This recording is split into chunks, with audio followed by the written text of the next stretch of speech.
บ่เห็นหน้าเห็นหนวดมา3 เดือนไปจะได้ติโอ้ยกำลังว่าคำชี้ติดคุกว่าซั่นกัน กำลังออกมากำลังออกมาแม่นอลีซะบ่ ขอบใจหมู่ครูด้วยที่เป็นประกันตัว เก็บเงินกันได้น้อยหนึ่งก็เอาไปไถ่เอาอาจารย์โอ้อยู่ในยากเลยไปจะได้การกินกันอยู่กันได้ชีวิตบ่มีแม่นบ่บ่มี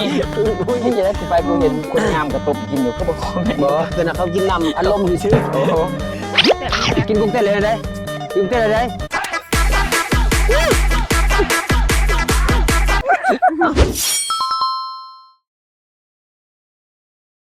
สบายดีท่านผู้ชมสบายดีพ่อแม่พี่น้องเมื่อทุกคนเนาะยินดีต้อนรับท่านเข้าสู่รายการอุ๊บอ่างเอ้าเท่าครัวไม่ก็มาหามเลยเฮากัดขึดหลายเติบนอนขึดไปขึดมาเพราะว่ามีคนเรียกห้องหลายเอาเบาคำซีมาว่าซั่นเพิ่นก็เลยขึดคันสิเอามันมาเนี่ยก็ต้องเสียเงินหลายก็เลยแบบโฮมเงินกันโฮมเงินกันเบิดโมคู่เบิดในเฮือนนี่แหละไปไถ่เพิ่นออกมาไถ่เพิ่นออกมากันเลยนี่ก็เลยแบบเอามาเฮือนซะเอามาถ่ายมื้อนี้เฮาสิให้เพิ่นเฮ็ดเมนูนะเนาะทุกคนเนาะกุ้งเต้นเพราะว่าเพิ่นเคยเปิดห้านกุ้งเต้นกับเสี่ยวเพิ่นมาก่อนเพราะกำไรก็เพราะอยากว่าถล่มทลายเนาะยอดขายถล่มทลายก็เลยแบบมื้อนี้คำชี้ถนัดหนาจะกุ้งเต้นซะเพื่อระลึกถึงความหลังเนาะบางทีเฮ็ดกุ้งเต้นแล้วคิดฮอดโมฮูนะก็เป็นได้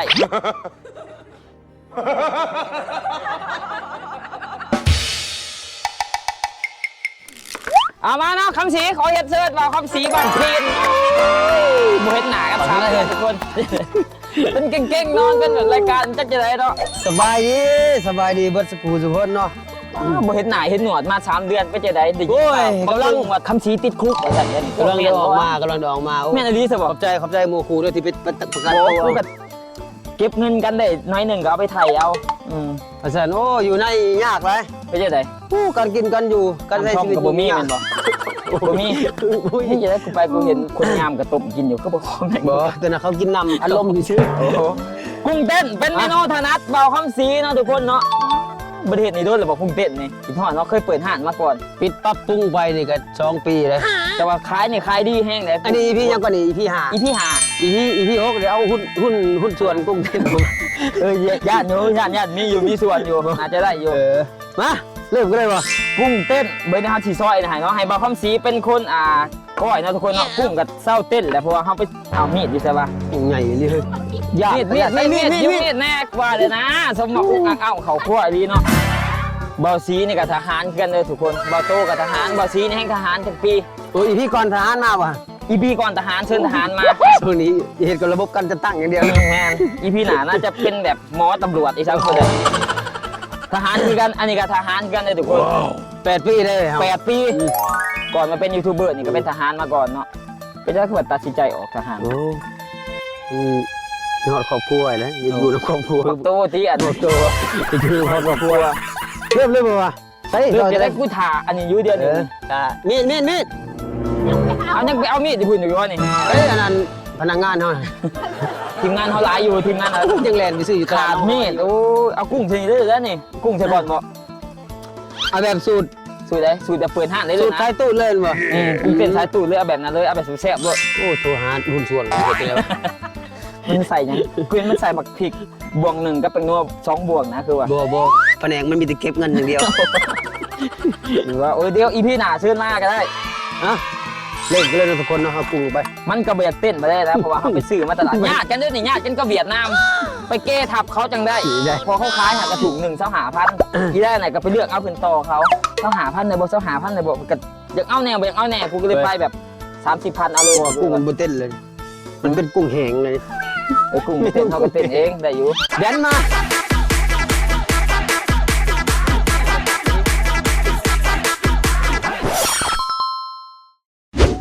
มีคนวอยเขาหลายคนอยู่เนาะคำนี้มาเสียแกงขี้เล็กได้เห็นเสี่ยวเจ้าคอมเมนต์ว่าคำสีอยากกินแกงขี้เล็กเด้อคุณส่วนนะบาโอเล่โอ้โหดูดีเนาะว่าสิเชิญมาอยู่บาโอเล่ก็ได้ญาติมาจกตากูพอแล้วนี่แต่เจ้าหัววะเมนูกุ้งเต้นเนี่ยมันต้องบอกทุกคนเนาะมันขายดีได้ขายดีตอนเมื่อกี้เขาขายมาก่อนขายดีแต่เสียอย่างเดียวก็คืออยู่ลาวมันหากุ้งยากถ้าผมมีบ่กุ้งแต่มันมีบ่พอสิได้ขายเนาะเถื่อโล2 โลนั่นนี่เถื่อลูกค้าเพิ่นมันลายเด้ สุดท้ายลูกค้าบ่มีลูกค้าเก่าได้มาซื้อกุ้งนะ ตอนสมัยเปิดห้านแต่ก่อนนั่น ด้วย มีแต่ลูกค้าขาจรมาเพราะว่ากินแล้วก็สุดท้ายลูกค้าเก่าเขาเจ้าเขาไปหักษาตัวอยู่ห้องหมอกันดิ โอ้อันไหนไม่ ลูกค้าเก่าเขาบ่มาเลย เปรียบเทียบก็คือแบบซัมดีท็อกอาริต้าเล่นบอกคุณเต้นดีท็อกเลยบอก เพราะว่านั่นบ่ตายยังก็ปิ้งไก่เจ๊ขาวกินแล้วเจ็บท้องเจ็บไต เจ็บอีดีเลยอีดีบ่แม่นตะเพาะ อีดีเลย เจ็บอีดีแต่ว่ามันเป็นสูตรห่านเพิ่นเพิ่นว่ากันบ่กินบ่เจ็บท้องบ่แม่นห่านเพิ่นว่า เห็นหลายคนนั่นว่ามากินปิ้งไก่เจ๊ขาวเถื่อโอ้ขี่บ่ออกด้านนี้ก็พ เออบางคนก็ใส่ออกซิได้เป็นบอกคนตายของหมอนะถามไปซื้อปิ้งไก่เจ๊ขาวพี่หลุดมีมาก มีหมก เอายังใส่อีกวะนี่มาพริก ใช้ข้าวคั่วเป็นนัวเฮา เด้ข้าวขัว อุ๊บอังเอาข้าวคั่วโอ้สิได้เปลี่ เมื่ ย อน น่ะไปกินกุ้งเต้นอยู่ไทยโอ้คักอันนี้แซ่บอยู่ไทยกันเลยกุ้งมันสดอันนี้มันยากนะทุกคนเนาะ กุ้งหวานในกุ้งตัวหยวนยังก็สิรินทรวะ แม่นกุ้งอยู่เขื่อนด้วยนะเขาเรียกเอา เอามันเป็นกุ้งน้ำคลองกันปรุงเลยเนาะ เอาแซ่บๆได้เฉดคือแกงกระไม้บักโต้ได้ กินได้บ่วะ จนถอกถิ่มคนแกงก็จนบ่กิน EP ที่4เลย แต่ว่าเห็ดคือแซ่บซื่อๆรายการนี้ต้องเน้นเป็นนวลนะทุกคน หรือว่าเฮ็ดแบบไอ้บ่ได้บ่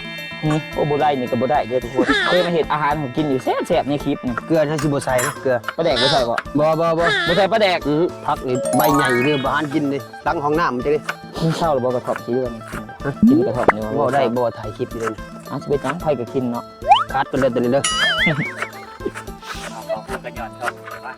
ก็ตัวนั้นแหละกำลังนั่งกินเพราะว่ามาจักมาใส่ซ้ำหน่วยคอมมานโดมา เนาะ ตำรวจมาขอกินน้ำก็เลยเศร้าซะ กินเบิดแห มันก็แพงเลย กินเฮาก็บ่ได้ปกตินี่เฮาจะเฮ็ดเองเนาะ EP ต่อไปน่ะจะแม่นบ่าวโซเพอร์นาเนาะทุกคนเนาะเชิญเพิ่นมาเลยตอนนี้กำลังเดินทางมาประมาณมื้ออื่นฮอดเนาะ มาแต่เวียงจันทน์เลยเห็นบ่ แม่นแล้วก็มีสุดหล่อของประเทศลาวเฮา ไปวะ ตูฮีโร่ มาคือกันคนเดียวกันเลยแต่กูเบิ่งคือเสียดหยังบ่เป็นเลยนะจะต้มไข่ ซื้อมีกล่องมาก็ได้ให้ตู้เฮ็ดบ่ยากเมนูตัวนั้นต้มน้ำร้อนซื่อๆก็แล้วพอบ่ใส่บ่ ใส่บูแล้วแต่เจ้าแล้วเนาะ นี่โอ้ เขาขัวใช่แล้วบ่ ยังเมนูนี้นี่สามารถเอาไปเฮ็ดขายก็ได้ทุกคนเอาไปประกอบอาชีพก็ได้นี่เมนู คนเห็นบ่เป็นเนาะเห็นบ่เป็นก็เบิ่งนี่ก็ได้ บางนี้ก็ได้เครื่อง ใช่แล้วว่าเขาขัว โอ้เขาครัวทุกคนจะให้เบิ่งนํกัน มันนั้นเอาเขาพอได้หยับเด้ กรอบขนาดนั้นก็ถึงถูก มันก็พอได้หยับเด้ เอามา ใส่ร้ายว่าซ้ำนี่บ่ ใส่หลายๆแล้วสุดยอดเลยนี่ เอาแซ่บๆได้อย่าเฮ็ดคือ EP 4บ่โตได้ มาพี่น้อง ก็ใส่ปลาแดกมันสิเป็นตัวแยะอยู่บ่ ใส่ก็ใส่เอ้า ใส่น้อยหนึงติปลาแดก ปลาแดกนี่ใส่ก็ได้บ่ใส่ก็ได้เนาะทุกคนแล้วแต่ผู้หมักบางเทื่อไผสิบ่หมักปลาแดกก็ใส่แต่น้ำปลาก็ได้ปลาแดกเขาสิใส่จัก บวงคนนี่สูตรกุ้งเต้นเนาะทุกคนเนาะเพราะว่าเพิ่นเคยเปิดห้านมาก่อนเด้ เพราะว่าเขาใส่น้ำปลาไปในเด้เมื่อกี้จะทำให้สิเค็ม กุ้งบ่เต้นวะกุ้งมันตายอะนะนี่มันเป็นแบบนี้หรือว่ามันเป็นน้ำใช่ไหม มะนาวเด้เขาบ่ทันใส่ เห็นแล้วเนาะ มาวิธีบีบมะนาวเขาต้องมีสูตรเด้ คือบีบเสมีด โอ้มันจังแบบ บีบนี่มันกระลงเลย มันสิขมมันสิขม เกี่ยวกัน มันจังมีความเป็นโปรเฟชชั่นอลเออ ง่ายบ่กลัวแห้งยากยังต้องจับมีดอีก ร่อยเลยนี่กินได้เลยนี่ ได้แต่บ่ อือ คนก่อนเดี๋ยวสิซิมมึงก่อนนะมึงซิมมึงก่อนซะแซ่บหรือบ่แซ่บเบิ่งไว้เด้อทุกคนไผเฮ็ดอาหารบ่เป็นเนาะเพียงแต่เบิ่งรายการนี่รับห้องว่าเฮ็ดเป็นกว่าเก่าแท้แน่นอนเนาะ ชิมเลยนะ ซิมเลยแล้วมันแซ่บบ่ บุกกล้ากินไปเลยเว้ย ไปซิมก่อน แซ่บแซ่บแซ่บทุกคนเอาย่อหาว่าแซ่บ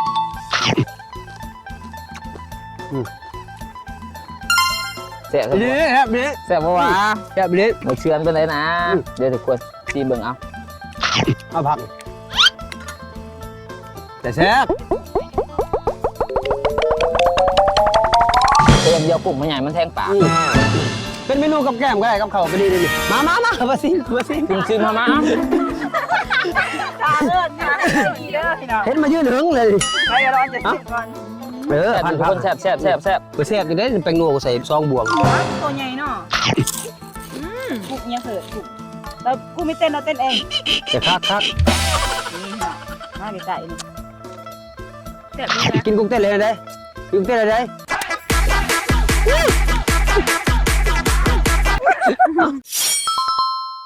ตากล้องมา ไม่เป็นไรวะพี่น้องเปิดหาดอีกดีวะ เปิดห้างอีกวะ เปิดที่ เปิดไหม เดี๋ยวต้องโทรหาหุ้นส่วนกันดีวะ นี่ตุ้ยไม่ใช่ป่ะ ตา ตุ้ยเสียแต่กุ้งมันใหญ่มันทางปากทุกคน ถุงตัวติดเนาะ นี่มาตาเข้ามาหน่อยพี่ ทุก เอ็ด ที ตา เวลาเห็ดกินแล้วนี่สตาร์จะแบบขมาโลก ส คันบ่มีนิต้านบ่เบิดนะ มันบ่ได้เป็นหยังแต่จงเคยกินอยู่โด้วย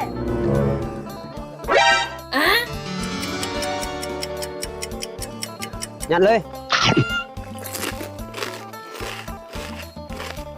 มีขายที่เขียวแมงกูเลยเขาขัวกันเลย ข้าวคั่วก็ แซ่บบ่ท่า เอามาตะกล้องมาเยอะมากินเบิดปูหน้าปูใจดิ มากับพ่อ เอาได้ น้ำเงาอยู่เนาะ เจ้มันสิบ่สมชื่อรายการอุกอังเอาเข้าครัว น้ำโมสตาบ่ปล่อยเนาะแซ่บเนาะใส่มือก็ได้จ้ะ แต่ว่าต้องปะคนหนึงเด้อบ่ต้องกินเด้อเด้อเพื่อเขาเป็นหยังมาจะมีคนพาไปห้องหมอ ตะกล้องมาทำกินครับ แล้วก็บ่ต้องกินก็ได้แซ่บหรือบ่แซ่บเฮาการันตีเองบ่ได้เด้อทุกคนเนาะเฮาต้องถามคนที่ซิมมีได้แซ่บบ่ เต็ม10 เต็ม10ให้ท่าน